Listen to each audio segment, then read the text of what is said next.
রাতভর অবস্থানের পর এবার রিলে অনশনে বসেছেন চাকরিহারারা। এসএসসি অফিসের সামনে রিলে অনশনে বসেছেন তারা। দাবি একটাই, যে ওএমআর শিট রয়েছে তার মিরর ইমেজ তা প্রকাশ করতে হবে, দ্রুত প্রকাশ করতে হবে স্কুল সার্ভিস কমিশনকে। সল্টলেকের এসএসসি অফিসের সামনের ছবি আপনারা দেখতে পাচ্ছেন। রাতভর তারা অবস্থান কর্মসূচি চালিয়ে যান এবং তারপর রিলে অনশনে বসেছেন যোগ্য চাকরিহারারা।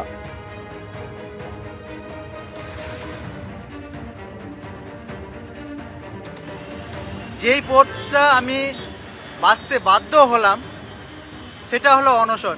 এই একমাত্র পথ যোগ্য শিক্ষক শিক্ষিকা এবং শিক্ষাকর্মীদেরকে বাঁচানোর জন্য। আমাদের কাছে আর কোনো রাস্তা নাই। আপনাদের মাধ্যমে এটাও বলতে চাই যে আমরা যে পরিস্থিতির মাধ্যমে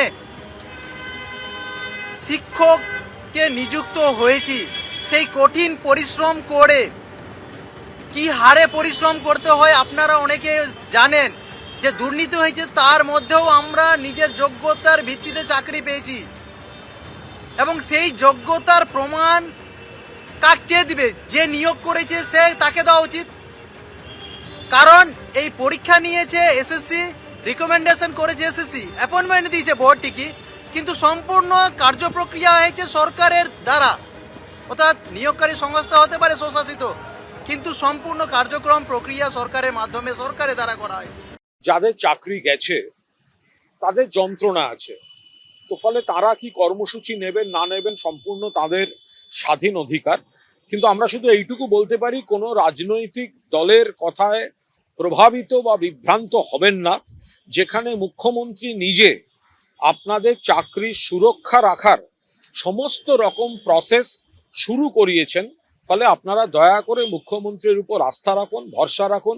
এই সিপিএম বা বিজেপি এদের সময়ের রেকর্ড দেখবেন, কত শিক্ষককে পথে বসিয়েছে। বাংলাতেও সিপিএম এবং ত্রিপুরাতেও, বিজেপি ইউপিতে, বিজেপির কেলেঙ্কারি রয়েছে মধ্যপ্রদেশে, বিভিন্ন জায়গায়। ফলে এরা জটের সমাধান করতে পারে না, এরা শুধুমাত্র রাজনীতি করে।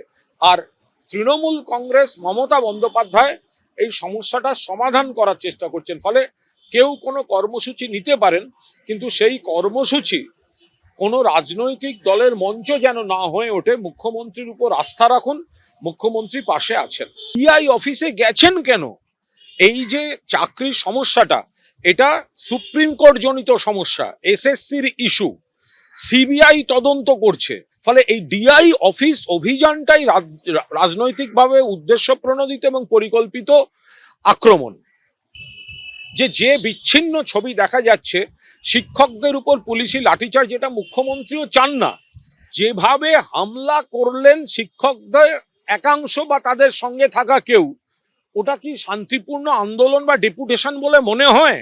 যেভাবে গিয়ে গেট ভেঙে ঢোকার চেষ্টা, পুলিশকে মারা হলো, পুলিশকে গায়ে হাত দিয়ে মারা হলো, নিরস্ত্র পুলিশকে মারা হলো।